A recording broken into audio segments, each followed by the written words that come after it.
2026 തുടക്കത്തിൽ കിഴക്ക് നിന്ന് ഒരു സൈനിക ഏറ്റുമുട്ടൽ ഉണ്ടാകുമെന്നും അത് പിന്നീട് ഒരു വലിയ യുദ്ധമായിട്ട് ഗ്രേറ്റ് വാറായിട്ട് മാറുമെന്നുമൊക്കെ പ്രവചനമുണ്ടായിരുന്നു. ആ പ്രവചനത്തെ സാധൂകരിക്കുന്ന തരത്തിലാണ് ഇപ്പോൾ കാര്യങ്ങൾ സംഭവിച്ചുകൊണ്ടിരിക്കുന്നത്. അതായത് അമേരിക്കയും ഇസ്രയേലും ചേർന്ന് ഇറാന് നേരെ ശക്തമായ ആക്രമണം നടത്തുന്നു. അതായത് ഇറാൻ ആണവായുധങ്ങൾ നിർമ്മിക്കുന്നു, അത് ലോകത്തിന് ഭീഷണിയാണെന്ന് പറഞ്ഞാണ് ഇരു രാജ്യങ്ങളും ചേർന്ന് സംയുക്ത ആക്രമണം നടത്തിയത്. അതായത് ആണവായുധ നിരായുധീകരണം സംബന്ധിച്ച് ഒരു മധ്യസ്ഥൻ്റെ നേതൃത്വത്തിൽ, അതായത് ഒമാൻ എന്ന് പറയുന്ന രാജ്യത്തിൻ്റെ നേതൃത്വത്തിൽ 2 or 3 ചർച്ചകൾ കഴിഞ്ഞു. ഈ 4ാം ഘട്ട ചർച്ച നടക്കാനിരിക്കെയാണ് അപ്രതീക്ഷിതമായിട്ട് അമേരിക്ക ഈ ഇറാന് നേരെ വലിയൊരു ആക്രമണം നടത്തുന്നത്. അപ്പോൾ 2026 വലിയ ഒരു പ്രകൃതിക്ഷോഭം അല്ലെങ്കിൽ ഒരു ദുരന്തം അല്ലെ ലോക ജനതയ്ക്ക് വിനാശകരമായ എന്തോ സംഭവം ഉണ്ടാകാൻ പോകുന്നു. ഇത്തരത്തിലൊരു പ്രവചനം നേരത്തെ ഉണ്ടായി. അതാര് പ്രവചിച്ചു? മാത്രമല്ല ഇത്തരം പ്രവചനങ്ങൾക്ക് എന്തെങ്കിലും ശാസ്ത്രീയ അടിത്തറയുണ്ടോ? ഇതൊന്നും നമുക്ക് കൃത്യമായിട്ട് അറിയില്ല.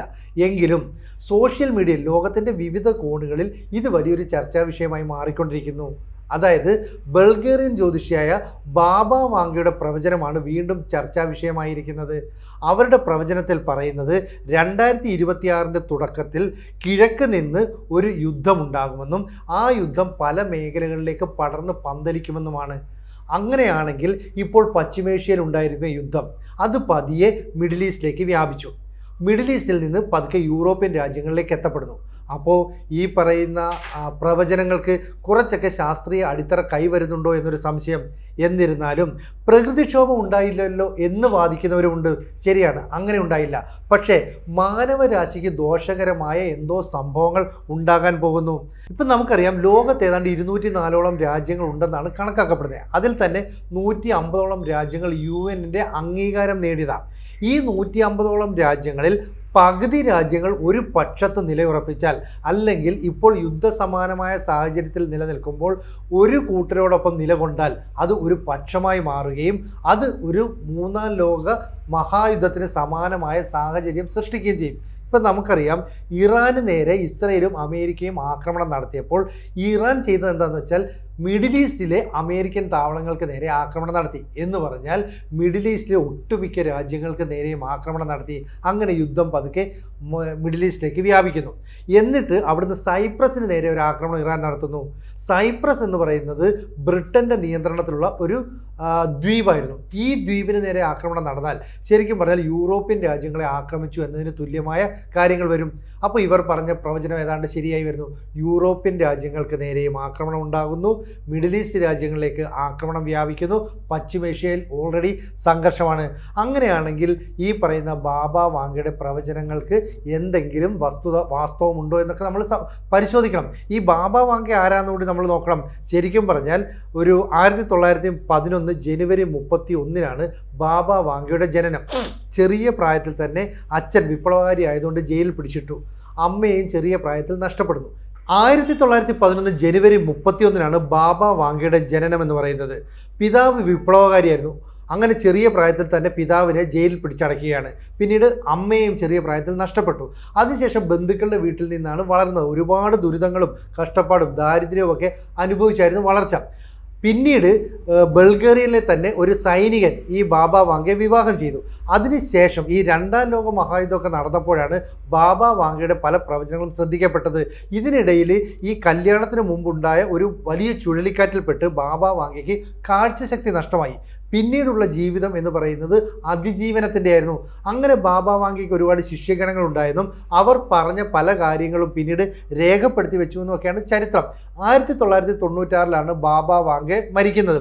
ഇതിന് ശേഷം അവർ എഴുതി വെച്ച അവർ പറഞ്ഞു കൊടുത്തിട്ട് രേഖപ്പെടുത്തി വെച്ച പല കാര്യങ്ങളും കറണ്ട് സംഭവങ്ങളുമായിട്ട്, അതായത് അന്നന്ന് നടക്കുന്ന സംഭവങ്ങളുമായിട്ട് വലിയ സാമ്യം തോന്നുന്നു. പ്രകൃതി ദുരന്തങ്ങൾ, യുദ്ധങ്ങൾ, അതിന് സമാനമായ സംഭവങ്ങൾ, ഇതൊക്കെ തന്നെ ബാബ വാങ്കയുടെ പ്രവചനവുമായി ബന്ധപ്പെട്ടതാണെന്നാണ് പറയുന്നത്. അന്ന് ജോലിക്കാർ എഴുതി സൂക്ഷിച്ചിരുന്ന കാര്യത്തിൽ ഉണ്ടായിരുന്നതാണ് 2026 മാർച്ച് മാസമാകുമ്പോൾ കിഴക്ക് നിന്ന് ഒരു വലിയ യുദ്ധമുണ്ടാകും, സൈനിക ഏറ്റുമുട്ടൽ ഉണ്ടാകുമെന്നൊക്കെയാണ് പറയുന്നത്. ശരിക്കും പറഞ്ഞാൽ വിപ്ലവകാരിയായ അച്ഛൻ്റെയും ചെറിയ പ്രായത്തിൽ അമ്മയെ നഷ്ടപ്പെട്ട് പോയ ഒരു ചെറിയ ബാലികയുടെയും ഒക്കെ അതിജീവനത്തെ തുടർന്ന് അവർക്ക് എങ്ങനെയോ അമാനുഷികമായ കഴിവുകൾ വന്നുവിട്ടു എന്നാണ് പറയപ്പെടുന്നത്. എന്തായാലും വാങ്കേലിയ പാണ്ഡവെ ഗുസ്ട്രോവ് എന്നാണ് ഇവരുടെ യഥാർത്ഥ പേര്. 12ാമത്തെ വയസ്സ് മുതൽ അതിജീവനത്തോടെ വളർന്നു വന്ന ബാബ വാങ്കയുടെ പ്രവചനങ്ങൾക്ക് ഇപ്പോഴും വലിയ പ്രസക്തി ഉണ്ടെന്ന് പറയുന്നു.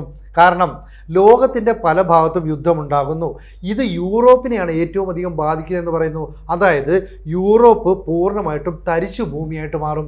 ഇപ്പോൾ നിലവിലെ യുദ്ധം പശ്ചിമേഷ്യയിലാണെങ്കിലും ഇത് യൂറോപ്പിലേക്ക് വ്യാപിച്ചാൽ യൂറോപ്പ് വലിയ തരിശു ഭൂമിയായി മാറാൻ വലിയ കാലതാമസമൊന്നും വേണ്ടതില്ല. മാത്രമല്ല സാമ്പത്തികവും സാമൂഹികവുമായ വലിയ വെല്ലുവിളിയെ നേരിടേണ്ടി വരുമെന്നും ബാബ വാങ്കയുടെ ഈ രേഖപ്പെടുത്തിയ കുറിപ്പുകളുണ്ട്. മറ്റൊരു കാര്യം കൂടി പറയുന്നുണ്ട്. ഇതോടുകൂടി ആഗോള ശക്തിയായിട്ട് ഉയർന്നു വരുന്ന രാജ്യം റഷ്യയാണ്. ഇപ്പം തന്നെ സൈപ്രസിനെ ഇറാൻ ആക്രമിക്കണമെങ്കിൽ അതിന് പിന്നിൽ പ്രവർത്തിച്ചത് സ്വാഭാവികമായും റഷ്യൻ കരങ്ങളാണ്. അപ്പോൾ റഷ്യയും ചൈനയും നൽകുന്ന ആയുധങ്ങളുടെ അടിസ്ഥാനത്തിലായിരിക്കാം ഇത്തരത്തിലൊരു ആക്രമണത്തിലേക്ക് നീങ്ങിയതെന്നും പറയപ്പെടുന്നുണ്ട്.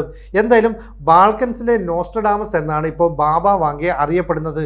ഇവരുടെ പ്രവചനങ്ങൾ സത്യമായി തുടങ്ങിയതോടുകൂടി യൂറോപ്പിലേക്കും അതുപോലെ തന്നെ മിഡിൽ ഈസ്റ്റിലേക്കും ഒക്കെ ഈ യുദ്ധം വ്യാപിക്കുകയാണ്. അത് വലിയ പ്രശ്നങ്ങൾ സൃഷ്ടിക്കും. അങ്ങനെ 2026 തുടക്കത്തിൽ കിഴക്ക് നിന്ന് ആരംഭിച്ച ഒരു മഹായുദ്ധം ലോക രാജ്യങ്ങളെ വല്ലാതെ ആശങ്കപ്പെടുത്തുകയാണ്. ഇപ്പോൾ US-ഉം ഇസ്രയേലും ചേർന്ന് സംയുക്തമായിട്ട് ആക്രമണം നടത്തിയതിന് മറുപടിയായിട്ട് ഇറാനും ആക്രമണം തുടങ്ങി.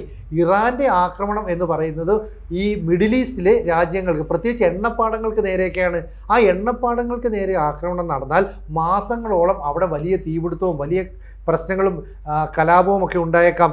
അങ്ങനെ പശ്ചിമേഷ്യയ്ക്കപ്പുറത്തേക്ക് ഈ പറയുന്ന മിഡിൽ ഈസ്റ്റ് മേഖലയും യുദ്ധത്തിലേക്ക് പോകുന്നു. പിന്നീട് യൂറോപ്യൻ രാജ്യങ്ങളും വരുന്നു. ഇപ്പം തന്നെ ഏതാണ്ട് 26ഓളം രാജ്യങ്ങൾ ഒരു പക്ഷത്ത് അണിനിരന്നു കഴിഞ്ഞു. അങ്ങനെയാണെങ്കിൽ 150ഓളം രാജ്യങ്ങൾ പകുതി ഒരു പക്ഷത്ത് അണിനിരന്നാൽ അതൊരു 3ാം ലോക മഹായുദ്ധമാകുമെന്നുള്ള കാര്യത്തിൽ സംശയവും വേണ്ട.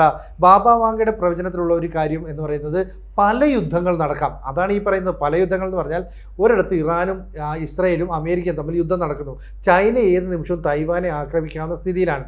അഫ്ഗാനിസ്ഥാനും പാകിസ്ഥാനും തമ്മിലുള്ള സംഘർഷാവസ്ഥ മൂർധന്യാവസ്ഥയിലേക്ക് നീങ്ങുന്നു. അപ്പോൾ പല യുദ്ധങ്ങളായി. ഇനി പറയുന്നത് രാസായുധ ആക്രമണങ്ങൾ നടത്താം. അങ്ങനെ സംഭവിച്ചാൽ ലോക ജനസംഖ്യ ഗണ്യമായി കുറയും. കാരണം യുദ്ധം എപ്പോഴും വിനാശകരമാണ്. ഒരുപാട് ആളുകൾക്ക് ജീവൻ നഷ്ടപ്പെടുന്ന അത്തരത്തിലുള്ള സംഭവങ്ങൾ ഉണ്ടായേക്കാമെന്നാണ് പറയുന്നത്. ഇവിടെ അമേരിക്കൻ നേവിയുടെ കപ്പലുകൾക്ക് നേരെ സൈനിക താവളങ്ങൾക്ക് നേരെയൊക്കെ ഇറാൻ ആക്രമണം നടത്തുന്നു. എന്നിട്ട് പറയുന്നു ഞങ്ങൾ ഇനി പഴയതുപോലെ ആയിരിക്കില്ല. ഏതാണ്ട് 47 വർഷമായിട്ട് ഇറാൻ മുന്നോട്ട് വെക്കുന്ന ഒരു മുദ്രാവാക്യമുണ്ട്, അമേരിക്ക തുലയട്ടെ. ഈ നിലപാടാണ് ഇറാനും അമേരിക്കയും തമ്മിലുള്ള യുദ്ധത്തിലേക്ക് കൊണ്ടുവന്നെത്തിച്ചത്. ശരിക്കും പറഞ്ഞാൽ ഏതാണ്ട് 2003 മുതൽ 2021 വരെയുള്ള കാലഘട്ടത്തിൽ ഇറാൻ വലിയ തോതിൽ സാമ്പത്തിക സൈനിക സഹായങ്ങളൊക്കെ തന്നെ ഒമാനിലെയും അതുപോലെ തന്നെ ഇറാഖിലെയും ലെബനിലെയും സിറിയയിലെയും ഒക്കെ തന്നെ ഷിയ മിലിറ്റൻസ് ഗ്രൂപ്പുകൾക്ക് നൽകിയിരുന്നു. അവരുടെ ഒരു സായുധ പിന്തുണ ഉള്ളതുകൊണ്ടാണ് അമേരിക്ക ഇതുവരെ ഇറാനെ ആക്രമിക്കാതിരുന്നത്. പക്ഷേ ഇപ്പോൾ ആണവായുധം നിർമ്മിക്കുന്നു എന്ന് പറഞ്ഞ് ഇസ്രായേലുമായിട്ട് ചേർന്ന് ഇറാനെ ആക്രമിക്കുകയാണ്. അവരുടെ പരമോന്നത നേതാവ് അയത്തുള്ള അലി ഖമനയും കൊല്ലപ്പെട്ടതോടുകൂടി യുദ്ധം വ്യാപിക്കും. അങ്ങനെ 2026 തുടക്കത്തിൽ കിഴക്ക് നിന്ന് ആരംഭിക്കുന്ന സൈനിക ഏറ്റുമുട്ടലുകൾ ഒരു മഹായുദ്ധമായി മാറുമെന്ന ബാബ വാങ്കയുടെ പ്രവചനം ഇവിടെയും സത്യമായി ഫലിക്കുന്നു എന്നാണ് പറയുന്നത്. ഒരു മാസത്തോളം ഈ പ്രവചനങ്ങൾ അല്ലെങ്കിൽ ഈ യുദ്ധങ്ങൾ നീണ്ടു നിൽക്കാനുള്ള എല്ലാ സാധ്യതയുമുണ്ട്.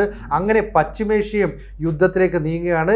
എന്തായാലും US-ന്റെ ആക്രമണങ്ങൾ പുരോഗമിക്കുന്നതിനിടെ സമാധാന ചർച്ച നടക്കും എന്നൊക്കെ പറയുന്നുണ്ട്.